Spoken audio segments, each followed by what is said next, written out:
Yo, YouTube, it's me. I'm back.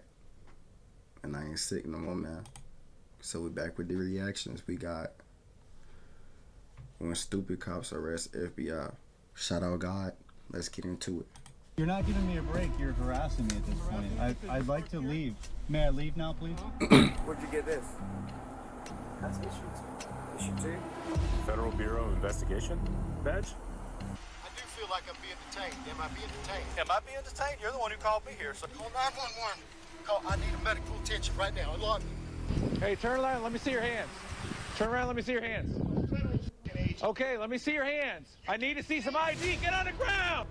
Get on the ground now. Sir, don't argue. Face down on the ground. Face down now. Imagine being a trained federal agent, only to find yourself on the wrong side of the law due to some questionable decisions made by some stupid local cops. Here are 5 real-world examples of situations where cops try to mess with FBI agents. Stories that will leave you not only stunned, but also wondering about the state of law enforcement we have today. But first, please hit the like button, as YouTube is not a fan of these kind of videos. Now, let's get started. Kicking off today's episode is this rather hilarious but sad video of 2 cops in Rochester, Minnesota, approaching a South Sudanese man claiming he looked like a suspect they have been searching for. But they were unaware of what fate had in store for them, and the situation took a sudden 180 when they realized the man was an undercover FBI agent. Let's take a look at how the complete situation unfolded. You're racial profile. Am I? Yeah, you're wrong. You're assuming I'm someone that I'm not. Get out of my face, man. You guys are harassing me. Yes, you guys are. Hey, you're harassing me. Yes, you are. No. He's harassing me. Why are you harassing me? You're assuming I'm someone I'm not. Okay, if you're not, then... No. You're not free to go, okay? Am I being detained? Yeah, you are. For what? Because I think you have a warrant. You think? Yeah. That's an illusion. That's an illusion. You think. Stand up with your hands. I'm not. For what? I don't have a warrant. You're very wrong. Let me get this straight. So, our 2 wise cops here think that the guy is a suspect because he just happens to look like someone who committed a crime. They think. Hunch, you could say. Not to mention the fact that the guy seemed pretty confident that the cops had him wrong and went even a step further, accusing the overzealous cops of racially profiling him. What makes it even more shocking is that these dum-dums also believe that that's enough to detain him. Don't these guys know anything about the law? Remember, the law requires cops to have reasonable suspicion that someone has committed a crime. And oh look, what do we have here? Must be based on more than a hunch.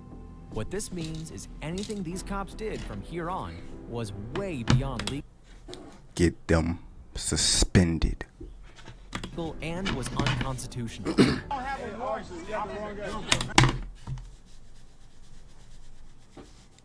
He's touching them. No, you are wrong. What do you mean if you're wrong? You're wrong. You're wrong. All right, this is the second time I'm hearing this from the officer. If I am wrong, I am wrong? Think about it. It's one frightening statement that's both... He trying to get that paycheck, chat. That's all it is. Unprofessional and dangerous at the same time. If officers start throwing such excuses and logic in situations like these, you can only imagine what they would do if the stakes were high. This could easily turn out to be a nightmare for someone, if you ask me. I didn't do nothing. For what? For what? For what? For what? I'm under arrest for what? No. If you got the wrong guy, I'm suing all of you guys. Let me get your card. Can I get your card? Can I get your card? Okay. I'm not standing up. Listen, I'm not under arrest. I don't have a warrant. I don't have anything. Unfortunately for the cops, the encounter was filmed on a cell phone camera, and we can see how the man repeatedly kept calling them out on their mistake and pointed out that they didn't have a warrant to arrest him. Something these cops should have known already. But then, things quickly escalated when one of the officers tried to grab him. Hey, yo! Hey, officer, listen. No. Matter of fact, look at my ID. He got the wrong guy, I'm telling y'all. Several voices can be heard in the background, and it seems like they know the man and are telling the officers that they made a big mistake and they got the wrong guy.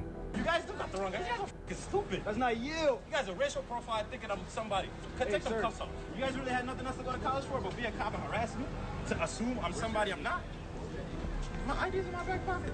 After the arrest, thinking it was a run-of-the-mill situation, this officer finally decided to follow up on the guy's request to check his ID. You guys watch how funny this is.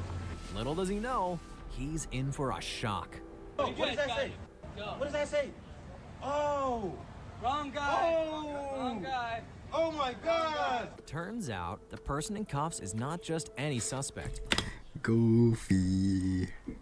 No, it's an FBI agent, right here in the middle of a local law enforcement activity, and these cops are in big trouble.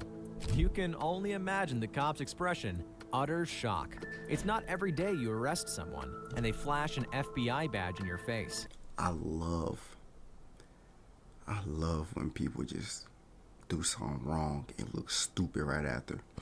I love it.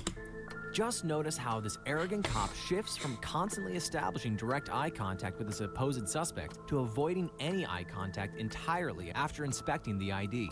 No, get the off me, dude. Get off me, dude. Bro, you up. Matter of fact, I need our cards. I need your supervisor here. Call your supervisor. Call your supervisor. The agent goes on to reasonably explain the whole situation to the supervisor, who clearly looks uneasy at this point and is desperately looking for the nearest exit. Sir, can you please come here? Are you the supervisor? These guys are relationship profiling me. They assume I'm someone that I'm not. I told them I'm not who they think I am. And they said, nope, you are. I'm positive you are. But as soon as the agent demands their IDs, he showed his true colors. I need their cards. I need your card. I need your card. I need your supervisor. No. Yes, I request your supervisor. Why is that? Bro, that was fucked up. You guys want to No, these are the people. Yes, I'm the people. You guys serve us. So, That's because they're corrupt as I would fuck. like your supervisor. Okay, I would like your card as well. Yep. And I'm going to file a report on you, and you. Instead of owning up to his men's mistake, as he should have, the supervisor chose to defend their actions, giving flimsy reasons for the whole screw-up. Get them in, Sarge, will you? But seeing he had no choice but to obey the agent's demand, the IDs came out. First the supervisor, and then the two geniuses who started this whole fiasco. Mm-hmm. That's how you Goofies. guys work nowadays? You assume someone is someone, and that's it? That's all you guys need? Yeah? Oh my God, what is American game? Guilty and cocky. It's a hell of a dangerous combination, folks. It's cops like these who sully the good name of the entire law enforcement agencies. Y'all suck, Instead bro. of admitting his Y'all are fault, failures. which he should have rightfully done, all we see here is a man who doesn't have an ounce of regret. Shame on you, officer. But then again, what can we expect when you're led by such supervisors? I will make a complaint on all three of you guys. That's fine. Do your job better. So if he wants to make a complaint, he will make it. I will make a complaint. Believe me. See what I'm talking about? All I can say is that the entire event was nothing but a poor show of unprofessionalism and a lack of A, B, and C's of basic law knowledge shown by these foolish cops. As far as silver linings go, at least no one got harmed in this case, which is more than I can say for this FBI agent here. You run your body cam? I am now, because I don't know how legit you are at the moment. It's okay. Special Agent Haddon. The FBI. Okay. You got that on body cam? I do, but I don't understand what the problem is with you meet me at the office. I'll talk to the U.S. Attorney's Office about it. You can cut off the recording device now. Okay. Well, I will when I leave the area, sir. You might question why this FBI agent is asking the officer to cut off the recording device. Something doesn't add up here. Red flags for the FBI agent, right? Well, the answer is our Special Agent Haddon was actually investigating police corruption in the Franklin County Police Department. And as a part of this undercover operation, he asked the officer in the video, Mr. Rolf Gordon, to meet him at a random parking lot, perhaps to ask some questions related to the case. However, the officer didn't like the fact that the agent called his personal phone number instead of taking things through his office and grew skeptical of him despite the agent's disclosure of his credentials. Hey, TJ, this guy is telling me to turn my body camera off and telling me he's going to contact other people to get involved with this. Let me get his tag number real quick. He's got a radio and he's got credentials. Franklin, does that come back to any government agency? It just says Visa's Advanced Wiring Company. Do you work for a wiring company? Further. It's a covert vehicle, sir. Did he seriously think it would? Of course, it's a covert vehicle. What kind of undercover FBI agent would drive in an FBI-registered vehicle? I do feel like I'm being detained. Am I being detained? Am I being detained? You're the one who called me here, sir. How did you get my phone number? I can't do that. That's a pretty dumb thing to ask from an FBI agent.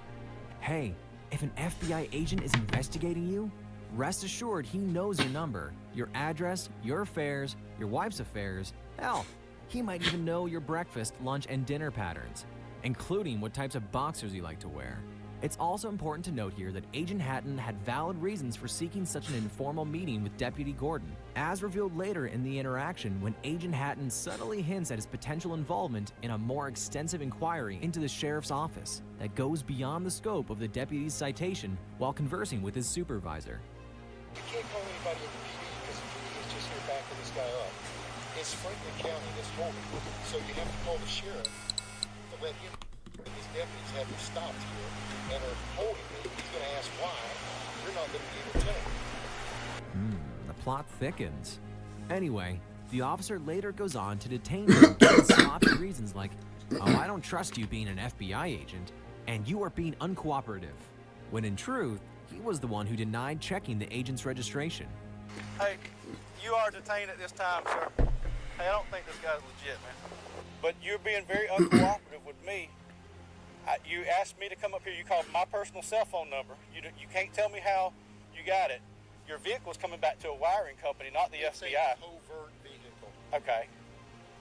You Would get you mad. like to see some registration? You get mad at me because I turned my body camera on, Would you like to see some and registration? you know a lot of stuff about me. Would you like to see the registration, sir? I don't really want anything from you at this point. My supervisor's on the way. Excellent.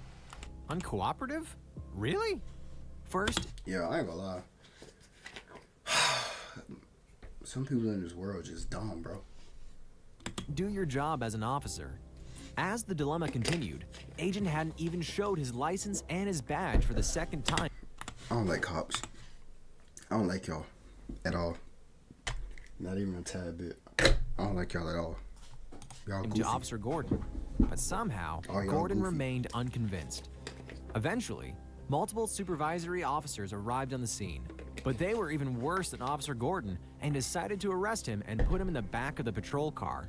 Not only this, they even decided to not roll down the windows or turn on the AC, and given the hot day in Florida, it was only inevitable that things didn't go well for Agent Hatton.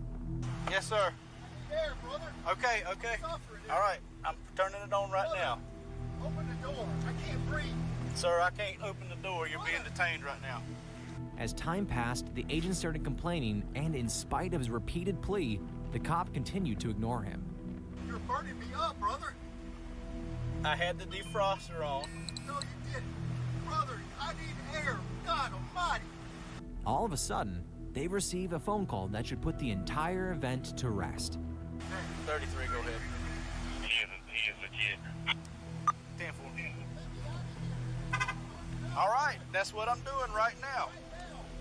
Here we go. All the proof you need in the world. However, even after this, the officer chooses to retain the agent inside the patrol vehicle, despite receiving explicit confirmation that he is, indeed, an FBI agent. Instead of promptly following the given instructions to release him, the officers continue conversing about the situation, all the while the agent pleads for his release. It is only after an additional 3 minutes of entirely unnecessary conversation that the agent is finally allowed to exit the vehicle. But sadly, the damage was done. Call 911. I need a medical attention right now. Unlock me. Call 911. Call 911. We're releasing you right now, call sir. 911 now. Call 911. I need 33. After a further 10 minutes, the medics finally arrived and the cop explained the whole situation and said that the man complained about shortness of breath and vision loss. Started complaining of shortness of breath, vision loss. In the hours after Hatton was released, FBI agents in brass descended on Apalachicola, meeting with Gordon and the sheriff to find out what happened and why. Both agencies later decided to put the incident in the rearview mirror, followed by Sheriff Smith's promise, and I quote that, "Both our agencies work together a lot better." Smith also agreed to the fact that they needed more training. But honestly, training or no training, that's no way to treat someone, let alone a fellow law enforcer. It's a great example of ego and how ego gets in the way of common sense. It also shows how sometimes police can take literally anything you say or do and turn it against you. Oh, and if you don't say anything, you're being uncooperative, and that's also grounds for suspicion. Fortunately, despite what can only be characterized as disrespect and negligence from the officers, the agent did not sustain any significant injuries. However, the same cannot be said for ATF agent Burke, who was subjected to such mistreatment by the police that he found it necessary to file a lawsuit against them. On July 7th, 2020, Agent James Burke, a 16-year veteran of the ATF, was dispatched to a home on the 3300 block of Edgebrook Drive near Dublin, Ohio, to confiscate a shotgun from a resident who was not permitted to have a firearm. But instead of letting him in, they closed the door in his face and called 911, reading Burke's badge number to the dispatcher. In Burke's mind, it was no big deal as he was frequently used to this verification process. What happened next was not only shocking to Burke, but to anyone who's watching this video. Hey, turn around, let me see your hands. Turn around, let me see your hands. Okay, let me see your hands. I need to see some ID. Get on the ground! Get on the ground now! Get on the ground! What's your deal? Get on the ground now! I'm a federal agent. Sensing extreme aggression from the officer, Burke outright refuses to follow his orders to drop to the ground, seemingly determined to challenge the police's authority to frisk him for weapons. I am a federal agent. I don't need to obey orders from the local police, he must have thought. But if that were the case, it would mean that any criminal could easily lie and say they're a federal agent to avoid doing what the police say. Even if Burke didn't seem dangerous, he should have just done what the police told him politely, so they could quickly understand what was happening. How is this polite? He's pointing a gun and yelling at him. Naturally, things escalated. Why wouldn't you show me your ID when I got here? Don't move forward. You didn't ask for it. Get on the ground. We'll figure it out. Reacted. I'm not overreacting. We got a call that someone's impersonating a police officer out here and doesn't have ID. No kidding, because she doesn't want to open it. Okay, get on the ground so I can find out who you are. It ain't happening. Okay, fine. Fine. Do you find I think I'm a police officer or something? What the heck's the matter with you? Who do you think you are? Get on the ground. I'm not getting on it. I'm not getting on it. 91.7, I'm pulling up. I got my ID. Do not reach for your waist. Despite Burke's best efforts to prove his identity to the officer continued to remain hostile and keep his gun drawn. Once the second officer arrived, the situation took a turn for the worse for Burke. Sir! Don't argue! Face down! On the ground! Face down! Now! Running out of corners, he had no choice but to comply with the officer's demands. The officers kept their firearms drawn at Burke for over 90 seconds before they very aggressively placed him under arrest. All the way. You got my IDs right here, left pocket. Left pocket. And we're gonna put your arm on your back. Wait a second. Do not resist. I'm not resisting. You're acting like a No, moron. Wait a second. Wait a second. Wait a second. No, don't do this. Wait a second. I got a medical condition. Get my license out of my pocket. We're getting you secured first. Please, wait. No. Hold on. I'm hyperventilating. Please, sir. I'm not. Stop resisting Would you now. please get my ID out of my left pocket? Stop I'm resisting. begging you. My wife, please. Stop Right here. resisting. Please get it. I got one cuff on. Get your Help me up. Just hold me up. Sir, I can't do it. Sir. Stop resisting now. Please help me. But wait, the show isn't over yet. Apart from the uncanny aggression, these cops left no stone unturned in bullying Burke. During the forceful arrest, they repeatedly used a taser on him despite him being face down on the ground and not putting up any resistance. Please, Joe, get your taser out. My taser. Get your taser out. Get your taser out, Joe. No, don't do that, please. Don't make me tase you. You're gonna get tased. Ow, don't do that. Okay. Here. Get him cuffed. Get him cuffed. It is cuffed. Get him cuffed. Get him cuffed. In pain, Burke continued to tell the officers that he was a legit ATF agent out on a case and his ID was in his pocket. Regardless of the confirmation, the officer continued with the arrest and put him in the back of the patrol vehicle. Why would you make us do this? I didn't want you to. I wanted to. Wait. No, you knew what you were doing. Sir, calm down. Relax. Sir, hey, guys, please, just talk to me for 1 second, please. Get in the car. No, We'll wait. talk later. Sir, wait. You had your chance. No, I was trying to give you my creds. You didn't let me show You them to never you. once tried. I did. Get in the car. Wait. Now! Have a seat. Please, wait, I gotta breathe. Okay, Please, sir, let me breathe. Sit down and breathe. Let me breathe. I have a medical condition. We're gonna get air to you. Get your legs in. Get your legs in. We're closing this door. The cops then forced Burke into the vehicle, ignoring all his pleas and explanations regarding his medical condition. I need air. Sir, please, call an ambulance. I'm asking for an ambulance. Okay. You're an idiot. For crying out loud, you're a cop, you're not an ass. No, wait, I can't. You're fucking my head up. The seatbelt's in place. Please. Why would you act like this? I didn't act anyway. If you are a real police officer, you ought to be ashamed of I yourself. was trying to give you my creds. After about an hour, Burke was released without any charges. Later, Burke decided to file a civil lawsuit against the Columbus Police Department and the 2 officers involved in the incident, accusing them of use of excessive force and unlawful arrest. Wise man. I hope they lose their jobs. But he should have got down. But still, though. Hold on, chat. Such an impact on Burke on both physical and psychological I love levels y'all, man. that he has since moved to an administrative role within the ATF instead of field work. Our thoughts on the matter? Well, as evident from the footage, without a shadow of a doubt, the officer's behavior is anything but constitutional in this case, and screams of aggression. But to give them a little benefit of the doubt, honestly, both parties involved are guilty to some extent, and Burke could have easily handled the entire altercation much more maturely by just agreeing to just surrender